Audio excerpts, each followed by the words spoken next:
शिष्यों के साथ नगर भ्रमण करते हुए महात्मा बुद्ध जी की प्यास की कहानी एक अद्भुत उदाहरण है जो हमें शांत मन से काम करने की महत्वपूर्ण प्रेरणा देती है। महात्मा जी की तड़प और उनके शिष्यों की कोशिशें पानी की तलाश में एक दूसरे से अलग थलग दिखती हैं, लेकिन उत्कृष्टता सिर्फ शांत मन से काम करने में ही स्थित है। इस कहानी के माध्यम से हम जानते हैं कि जब हम शांत होकर और धैर्य से काम करते हैं तो हम अपने लक्ष्य को प्राप्त करने में सफल हो सकते हैं। एक बार की बात है, महात्मा बुद्ध जी अपने शिष्यों के साथ नगर भ्रमण पर निकले हुए थे। जब वह लोग काफी दूर चलकर आ गए और गर्मी भी बहुत हो रही थी, गर्मी के कारण महात्मा जी को बहुत जोर से प्यास लगने लगी।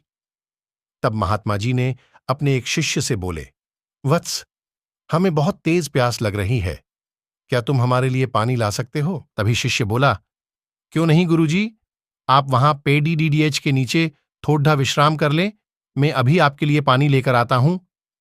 यह कहकर वह शिष्य पानी की खोज इधर उधर करने लगा, लेकिन उसे आसपास कहीं भी पानी का स्रोत नहीं दिखा। कुछ दूरी पर उसे एक पानी का स्रोत दिखा। वह जैसे ही उस जलाशय से पानी लेने के लिए गया, तभी उसने देखा कि वहां कई लोग उस जलाशय में कपड़े धो रहे थे, कुछ स्नान कर रहे थे, और फिर उसने देखा कि एक बैलगाड़ी सवार उस जलाशय को पार कर गया, जिससे कि जलाशय का पानी बहुत ही गंदा हो गया, क्योंकि उससे जलाशय की कीचड़ पानी में घुल गई और पानी मैला हो गया। तब उसने सोचा कि इतना गंदा पानी मैं गुरुजी के लिए कैसे ले जाऊं, इससे तो अच्छा है कि मैं खाली हाथ ही चला जाऊं। फिर उसने मन में सोचा कि गुरुजी पूछेंगे तो मैं क्या बोलूंगा। तब उसने कहा कि गुरुजी पूछेंगे तो कह दूंगा कि गुरुजी यहां तो दूर दूर तक कहीं भी कोई पानी का स्रोत नहीं है। फिर थोड़ी देर बाद वह शिष्य गुरुजी के समीप आया और फिर महात्मा जी ने उससे बड्ढे प्रेम से पूछा कि वत्स, ले आए पानी? तब उस शिष्य ने उत्तर में कहा कि गुरुजी, मुझे क्षमा करे, मैं पानी की तलाश में बहुत दूर तक गया, लेकिन मुझे पानी कहीं भी नहीं मिला। महात्मा जी बोले कि कोई बात नहीं वत्स, तुम थक गए होंगे, थोड़ा विश्राम कर लो। लेकिन गर्मी भी बहुत थी। फिर महात्मा जी प्यास से व्याकुल होने लगे। तब उनके दूसरे शिष्य ने कहा कि गुरुजी, मैं आपके लिए पानी लेकर आता हूं। गुरुजी ने कहा, ठीक है। शिष्य बोला कि गुरुजी, तब तक आप उस पेडीडीडीएच के नीचे थोड़ा विश्राम कर लें। यह कहकर वह शिष्य पानी की खोज में निकल पद्धा काफी देर। पानी की खोज के बाद उसे वही जलाशय दिखा जहां पहला शिष्य पानी की खोज में गया था। तब उसने भी वही सब देखा जो कि पहले शिष्य ने देखा था, कि लोग वहां कपड़े धो रहे थे, नहा रहे थे, जिससे कि पानी काफी मैला हो गया था।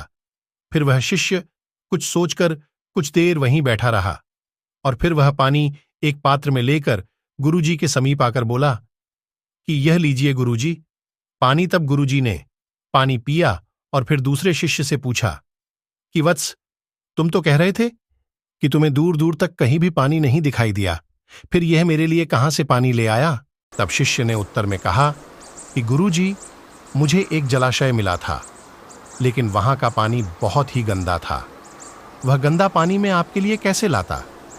तब उन्होंने अपने दूसरे शिष्य से पूछा कि वत्स, तुम पानी कहां से लाए हो? उत्तर में उस शिष्य ने कहा कि गुरुजी, मैं उसी जलाशय से पानी लाया हूं। तब महात्मा जी बोले कि यह पानी तो गंदा नहीं है। अगर तुम उसी जलाशय से पानी लाए हो, तब उत्तर में उस शिष्य ने कहा कि हां गुरुजी, क्योंकि जब सब वहां से कपड़े धोकर और स्नान करके चले गए, तब मैंने पानी की गंदगी नीचे बैठ जाने का इंतजार किया, और जब पानी साफ हो गया तब मैं पानी लेकर आ गया। तब महात्मा जी बोले कि शाबाश वत्स, अगर कोई भी काम शांत होकर किया जाता है तो वह काम जरूर ही सफल होता है। तो दोस्तों, हमें इस कहानी से यह प्रेरणा मिलती है कि कोई भी काम शांत मन से किया जाए तो हमें उस कार्य में जरूर सफलता मिलती है। कहानी का निष्कर्ष, इस कहानी से हमें यह सीख मिलती है कि कोई भी काम शांत मन से किया जाए तो सफलता अवश्य मिलती है। महात्मा बुद्ध जी के शिष्यों ने अपनी धैर्य और संयम से गंदे पानी को साफ करके गुरुजी को प्यास बुझाने का काम किया। यह कहानी हमें यह बताती है कि सफलता पाने के लिए हमें संयम, धैर्य और सहनशीलता की आवश्यकता होती है। हमारे कर्मों को शांत मन से और पूरी संवेदनशीलता के साथ करने से हम सफलता की ऊंचाई प्राप्त कर सकते हैं।